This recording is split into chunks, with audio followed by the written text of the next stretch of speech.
네, 오늘 10분 메시지 합니다. 10분 메시지를 간단하게 하기 위해서 지금까지 1단계는 끝났어요. 이제 2단계 들어가기 전에 이제 이게 말씀의 기준을 하는데요. 지금 이 말씀의 기준은 다른 말로 성경 보는 눈이에요. 우리가 성경을 어떤 눈으로 보냐에 따라서 인도받을 수 있고 응답받고 또 땅끝까지 하나님의 명령을 시행할 수가 있죠. 근데 이 지금 그 성경 보는 눈, 즉 말씀의 기준이 없으면 대부분이 그 자의적 해석을 하죠. 그리고 적용하고. 이것을 이제 좀 이따가 설명 또 드릴게요. 결국은 이 자의적 해석과 자의적 그 적용이라는 것은 자기 종교라는 거죠. 이게 성경적 그 종교가 아니고 믿음이 아니고, 그리고 성경 보는 눈이 없으면 거짓에 이제 미혹돼 있어요. 그 구분을 못 한다는 얘기죠. 지금 하나님의 말씀인지 내가 제대로 잘 믿고 있는지, 잘 인도받고 있는지, 정말 하나님 주시는 응답을 잘 받고 있는지, 이거를 구분을 못 한다는 거예요. 세 번째, 결국 아무리 교회 신앙생활에 또 설교를 들어도 결국 말장난에 불과하죠. 근데 이런 속에서 우리가 이제 헤매는 신자들이 많죠. 자, 그래서 우리가 왜 성경 보는 눈이 중요하냐면요. 디모데 후서 2장 15절에 그 디모데에게 바울이 썼죠. 네가 진리의 말씀을 옳게 분별해라 그러죠. 진리의 말씀을 옳게 분별하지 않으면은 지금 하나님 앞에서 부끄러운 자로 이제 살게 되죠. 그래서 우리는 하나님 앞에 부끄럽지 않은 자로 살게 하기 위해서 배우고 확신하는 일에 거하고 또 옳게 분별할 수 있는 눈을 떠야 된다고 얘기를 하죠. 그래서 우리는 그 성경 보는 눈, 말씀의 기준을 어디에서 찾을 수 있냐면요. 이 창조에서 찾을 수 있어요. 그래서 이 창조는요, 창세기 1장, 2장밖에 없다 그랬어요. 그게 원래 한 장이라 그랬어요. 그 기준대로 우리가 성경을 그 눈을 뜨지 않으면은 결국은 다 이제 틀린 말씀을 갖고 있죠. 그래서 저는 이런 말을 해요. 그러니까 잣대. 우리가 뭘 하기 위해서는 집을 짓기 위해서도 그렇고 뭘 하기 위해서는 기준점이 있고 잣대가 있죠. 카메라에서 캐논이란 말 있죠. 캐논. 이 캐논은 정확하다 이런 뜻이에요. 그리고 기본적 원리 또는 이제 그 기준, 규범 요런 그 의미를 갖고 있어요. 또 저 같은 경우는 이제 어떤 그 수학적 공식이라고 할 수 있어요. 이 수학 공식 같은 경우는 공식만 알면 수학의 문제가 잘 풀리죠. 우리가 신앙생활도 마찬가지예요. 이 공식대로 해야만 신앙생활이 제대로 되게 돼 있어요. 공식은 사실상 알면 쉽죠. 그래서 성경도 우리가 기준을 알면 신앙생활이 쉬워져요. 근데 이걸 모르기 때문에 우리가 헤매고 혼란스럽고 이제 갈등이 오고 또 문제가 와도 거기에 대한 왜 문제가 왔는지 진단을 할 수가 없죠. 자, 그래서 지금 창조를 우리가 성경대로 한번 10분 메시지니까 간단하게 합니다. 하나님의 창조에는 창세기 1장 27절. 자, 우리 인간을 하나님 형상대로 창조했다 그랬죠. 그리고 1장 28절에 정복하라 했죠. 하나님이 자기 형상대로 주고 모든 땅을 정복하라 라고까지 이제 말씀하셨어요. 근데 이 하나님 형상은 번호를 그리스도의 기능이라고 계속 말씀드렸어요. 요 하나님 형상, 이 의미가 영적 존재지만 이 영적 존재는 즉 그리스도의 기능을 말하는 거예요. 선지자적, 제사장적, 왕적 기능이 없으면 하나님 형상이 될 수가 없어요. 자, 이 기능을 가지고 우리는 어떤 존재가 되냐면 구원을 받게 돼요. 그러니까 하나님과 함께하는 존재. 또 이 그리스도의 기능을 가지고 구원받았다는 것은 우리의 신분이 이제 마귀 자녀에서 하나님 자녀로 이렇게 회복이 됐다는 거예요. 자, 요게 하나님의 창조 목적이에요. 자, 그러면 정복이라는 것은 뭐냐면요. 전도자의 삶이죠. 이 전도자의 삶을 위해서 구원받은 자는 빨리 깨달아야 될 게 뭐냐면 전도의 방향을 가지고 기도가 이해돼야 되죠. 그래서 1단계에는 복음 기도 응답을 제대로 성경적으로 이해시키도록 정리를 해놨죠. 자, 그리고 신분을 가진 자는 전도자의 삶을 위해서 기도하는 자에게 권세를 줬죠. 그래서 요게 사실은 하나님의 창조예요. 그래서 요거를 이제 우리가 성경에서 확인해 보면요. 구약에 누굴 예를 들자면요. 아브람만 예를 들면 돼요, 사실은. 아브람. 자, 이 아브람에게 지금 하나님은 창세기 15장에 횃불 언약을 통해서 약속을 한 게 있어요. 그래서 이 아브람은 지금 이 세상에는 없지만 대표적 원리로 우리가 대신 이제 아브람의 축복을 이어가는 아브람이죠. 그래서 아브람에게 약속한 것을 그대로 우리에게 성취시키는데 시브리서 6장 18절에 아브람한테 2가지 약속했다고 얘기를 해요. 그럼 이것만 하나 보더라도요, 우리가 신앙생활이 쉽다는 걸 알 수 있어요.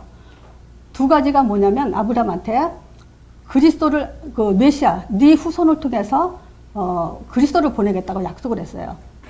그리고 가나안 땅을 정복하게끔 여기서 정복에도 이제 구약 그대로 설명할게요. 왜냐하면 요 중간에 또 뭘 쓰기 위해서 이렇게 좀 나눴습니다.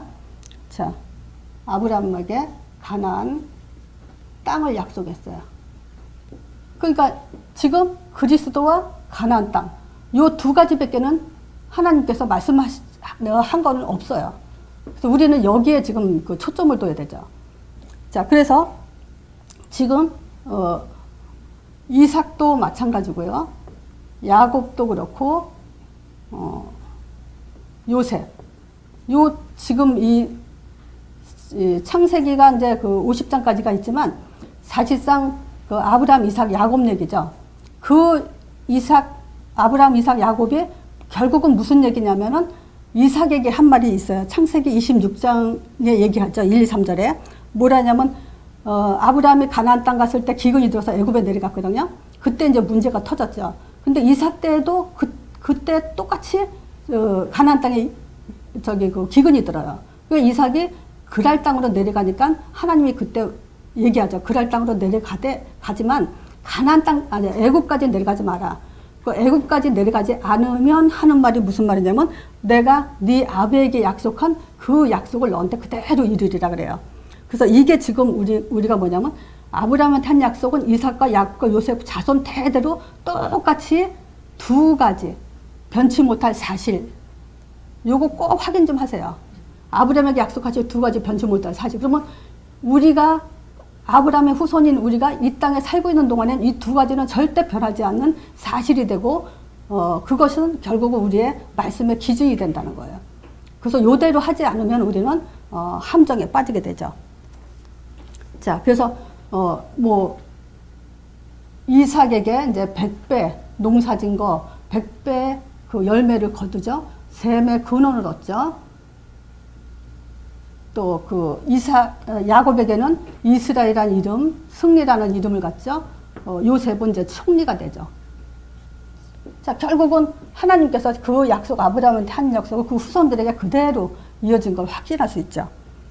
자, 우리가 신약에 와서 볼게요. 신약에도 2가지를 간단하게 말하면요.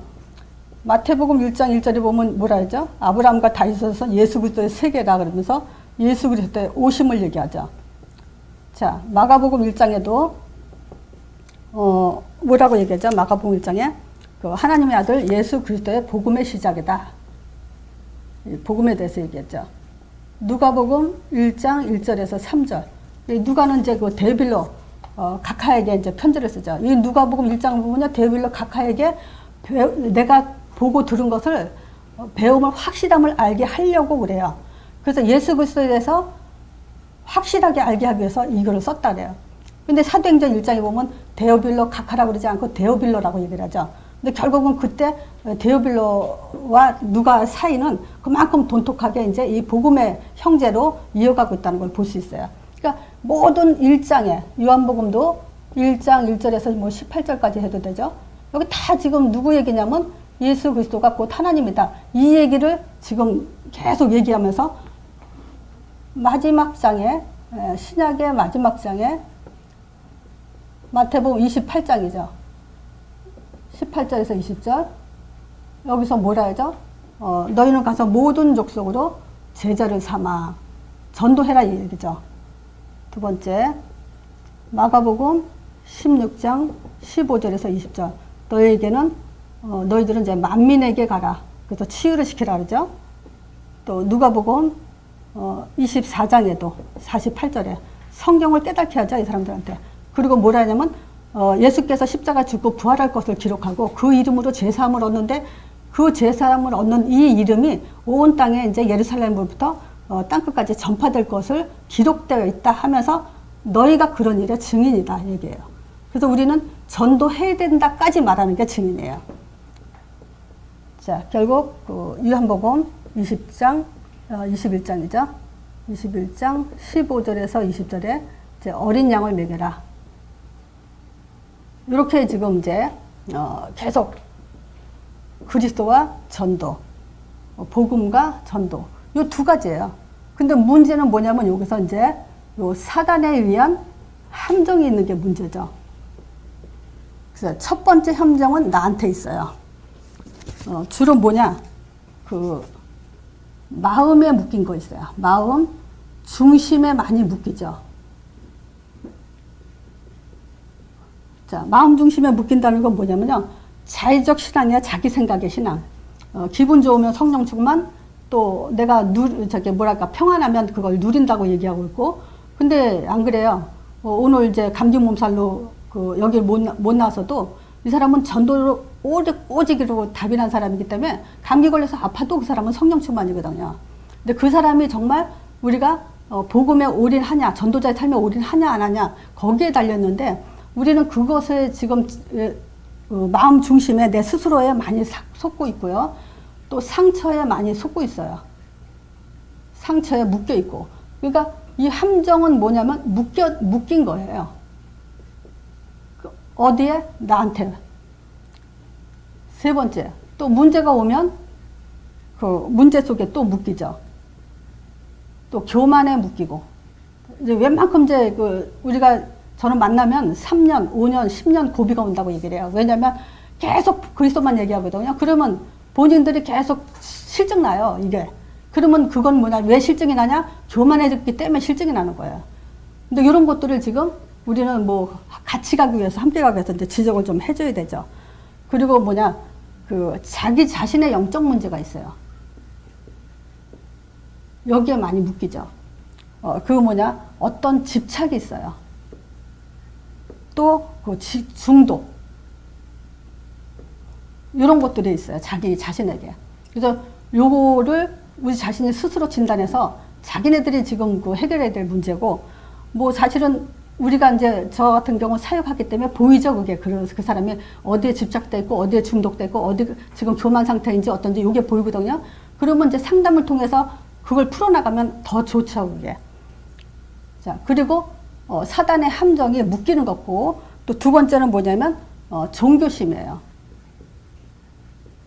자, 그래서 이 종교심은 하나님이 질문하신 거죠. 예수 그리스도께서 예수님이 이제 마태복음 16장 13절에서 20절 이게 질문한 거 있죠. 사람들이 나를 누구냐고 물었을 때 세례 요한. 이거는 다 아는 얘기니까 그냥 세례 요한이라고 쓰지 않을게요. 굉장히 정의로움에 많이 빠져 있죠. 그래서 이 정의로움 때문에 자기의 정의로움 기준을 가지고 사람을 판단하고 그것이 옳다 그러다 여기에 많이 빠져 있죠. 자, 두 번째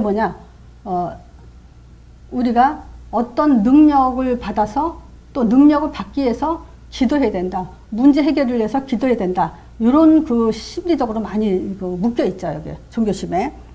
또 어떤 헌신을 통해서 자기 만족. 내가 뭔가 누구에게 뭘 해주잖아요. 그러면 굉장히 기분 좋아요. 이걸 가지고 좀 성령 충만이라고 착각을 해요. 근데 아무리 해도 우리가 그 사람이 전도에 담날 사람이냐 아니냐를 보고 해야 돼요. 교회 안에서 전도로 올인할 사람이냐 아니냐. 그렇지 않으면 사실은 다 헛일이 될 수밖에 없어요. 물론 뭐 헌신하면 사람들이 이 사람에 좋은 평가는 들을 수 있죠. 근데 따지고 보면요, 이 헌신은 자기 만족밖에는 안 돼요. 자, 그리고도 우리가 이제 성경 공부 많이 하죠. 근데 문제는 뭐냐면 그리스도와 전도만 지금 못하고 있다는 게 문제예요. 이렇게 되면 이제 이게 지식이 돼버리죠. 자, 지금 그래서 이제부터는요, 요 두 가지가 성경 보는 눈이에요. 근데 이렇게 성경은 보는데 내가 지금 사단에 주로 묶이고 그 종교심으로 사단의 통로 두 가지가 이제 우리가 지금 여기에 많이 걸려져 있어요. 자, 그래서 일단 알기라도 해야죠. 그래서 이제 적용을 한번 해볼게요. 여기서 적용. 창세기 1장 27절, 자, 28절. 우리가 말씀하죠. 말씀. 그러면 말씀이라는 그 기준이 뭐냐면 창세기 3장 15절이요. 저 그리스도죠. 요게 말씀의 기준이고 사도행전 1장 8절이 말씀의 기준이에요. 왜냐하면 하나님이 제일 처음에 하신 말씀이 여인의 후손이 뱀의 머리 상한다는 이 약속을 주셨죠. 시작했죠. 그 다음에 예수님의 마지막 말씀이에요. 이 다음에 예수님은 하신 말씀이 없어요. 그러니까 요 기준으로 모든 성경을 풀어야 돼요. 근데 문제는 뭐냐면, 자, 보세요. 지금 정의롭게 능력, 헌신, 이런 것들은 결국 뭐냐면요. 목사님들의 설교 속에서 요게 초점을 뒀다면요. 이건 결국 말장난밖에 안 되는 거고, 또 뭐가 되냐. 미혹할 수 있는, 내가 잘 믿는구나. 내가 지금 올바른 신앙생활 하고 있구나라고 착각할 수밖에 없는 그런 지금 그 자의적인 해석이 되는 거예요. 요거에 대해서 우리가 속지 않아야 되고요. 자, 그래서 말씀이라는 것은 늘 요 기준대로 지금 말씀이 이어져야 되고요. 또 말씀 성취라는 말이죠. 내가 정말 말씀 성취가 되고 있는 거야. 이거를 주로 사람들이 뭘 하냐면 성경 구절을 많이 외우는 걸로 많이 빠져요. 그래서 성경 구절을 많이 외우고 내 마음에 닿고 아, 이 말씀이 좋아. 그러면 말씀 성취인 줄 알아요. 그건 아니죠. 말씀이라는 것은 요 그리스도의 확신이 들어와야 되고 또 뭐냐면 전도라는 그 방향이 여기에 답을 가져야 돼요. 전도와 전도자의 삶은 달라요. 그러니까 전도를 정말 삶으로 이어가는 답, 그거를 지금 돼야 그게 이제 말씀 성취가 되죠. 자, 기도 많이 하죠. 근데 기도가 뭐냐? 요 그리스도라는 내용이 없고요, 목적이 없어요. 그러면 그거는 종교가 돼버리죠. 또 성령 충만, 그죠? 내가 정말 성령 충만하냐 아니냐? 성령 충만은 예수 이름으로, 그리스도 이름이죠. 예수 이름으로 성령 보내준다는 그 확신이 성령 충만이죠. 요걸 가지고 우리가 전도자의 삶으로 이어가는 것이 성령 충만이에요. 그래서 요 두 가지가 되지 않으면 성령 충만이 될 수 없죠. 또 성령의 인도라는 말도 있죠. 요 복음 듣는 자리, 또 말하는 자리, 이렇게 적용이 돼야 돼요. 또 우리가 신앙생활 안에서 뭐 은혜 많이 받았다. 그 은혜 많이 받았는데 답이 없어요. 그러면 그건 은혜가 아니죠. 은혜는 답을 주신 거고, 그리고 은혜는 뭐죠? 우리가 하나님의 그 시키는 일, 이걸 따라가는 것이 은혜죠. 왜냐하면 시키는 일이 뭔지 모르고 살잖아요, 신자들은. 근데 시키는 일이 뭔지 이제 알아요. 그러니까 뭐냐? 답을 주고 시키는 일에 거기에 우리는 은혜라고 할 수밖에 없는 거죠. 제자는 어떤 사람이 제자냐? 자, 한마디로 말하면 이제 사도행전 1장에 답을 가지고 있는 사람이 제자죠. 자, 그러면 2장의 응답으로 가요. 요건 좀 내용이 길어지기 때문에 이제 요 정도로 하고요. 응답도 마찬가지, 모든 것이 창세기 1장 20절 이 8절로 해석이 돼야 제대로 된 그 성경을 볼 수 있는 눈이에요. 그래서 오늘 10분 메시지를 짧게 하려고 했던 것은 짧게 하는데 뭐만 잡으면 되냐면요. 요거 아브라함 그 창세기 15장에 약속한 거 두 가지, 히브리서 6장 18절 요 두 가지가 키가 잡혀야 되고요. 그 다음에 뭐냐? 신약과 구약의 시작과 끝이 결국은 그리스도 전도라는 거. 요거 두 가지만 잡아도 성경을 어떤 눈으로 봐야 된다는 걸 좀 확실하게 알 수 있죠. 요거를 나중에 더 구약과 그 말씀의 성경 구조를 가지고 나중에 다시 좀 길게 적용을 하려고 그래요. 왜냐면 옛날에 찍어놓은 동영상들이 이게 상태가 안 좋아서 다시 좀 찍어야 되겠다는 생각이 들더라고요. 자, 오늘 이걸로 마칩니다. 자, 한 가지 더 우리가 그 말씀의 기준에 대해서 말씀드릴 게 뭐가 있냐면요. 여기 그 예수님의 질문에서 엘리야에 대한 얘기하죠. 엘리야가 그 왕상 17장에 보면은 가뭄이 드는데 비를 내리게 해요. 그래서 능력, 비가 내리게 하고 하늘에서 그 불이 내려오게 하죠. 18장에는. 그 비와 불의 이런 능력을 그 나타낸 사람은 이제 엘리야밖에 없어요. 그래서 엘리야는 뭐냐? 능력의 선지자라 그래요. 근데 19장에 보면요. 사무엘상, 왕상. 19장에 보면요. 저 바알 선지자의 이 불을 내렸을 때 사실은 갈멜사의 대견이라고 해서 바알 선지자들 450명 정도를 그 죽이는 그런 사건이 벌어지죠. 너희 신을 이름을 불러라. 나는 내 여호와 하나님 이름을 부르겠다고 겨루죠. 근데 이제 지네들을 한번 불러봐야 안 나타나고 또 결국은 이제 여호와 하나님 이름으로 이제 불이 내려와서 이제 나무를 태운단 말이죠. 그래가지고 이겼기 때문에 서로 이제 죽이기로 했단 말이에요. 이미 그 엘리야의 그 하나님의 선지자들은 벌써 이 바알 선지자들한테 다 죽임을 당했거든요. 근데 이제 이때 이제 그 엘리야가 이기죠. 근데 그렇게 이 능력을 나타나고도 왕상에 보면요. 그 엘리사 말고 아합 왕의 이세벨이 그 엘리야를 죽이겠다고 선고를 해요. 무자면 사형 선고죠. 사형 선고를 내려버리니까 그때 엘리야가 완전히 다운돼 버려요. 자, 그리고선 이제 호렙산으로 가죠. 호렙산으로 가는데 40주 40야를 가는데 하나님의 그동안에 물과 까마귀를 통해서 이제 떡을 주면서 그죠. 그래가지고 지쳐서 자기를 죽여주세요 그래요. 이 정도면요 이제 끝났다는 거죠. 신자가 이런 능력을 하고도 죽겠사오니 나를 죽여주세요 이런단 말이야. 그때 하나님의 말씀이 뭐라냐면 이걸 가지고 어떤 목사님들은 말씀을 다시 힘을 얻어야 된다 이렇게 강조해요. 그죠? 또는 기도를 지금 놓쳤다 이렇게 강조하기도 하고 그거는 아니에요. 여기서 지금 19장에 무슨 얘기냐면요. 지금 왕을 세우라 그래요. 어디 왕이냐면 누구냐? 아람 왕을 세우고 또 이스라엘의 왕을 세우라 그래요. 그래서 이 아람 왕은 에후인가 그렇죠? 누구를 세우라냐면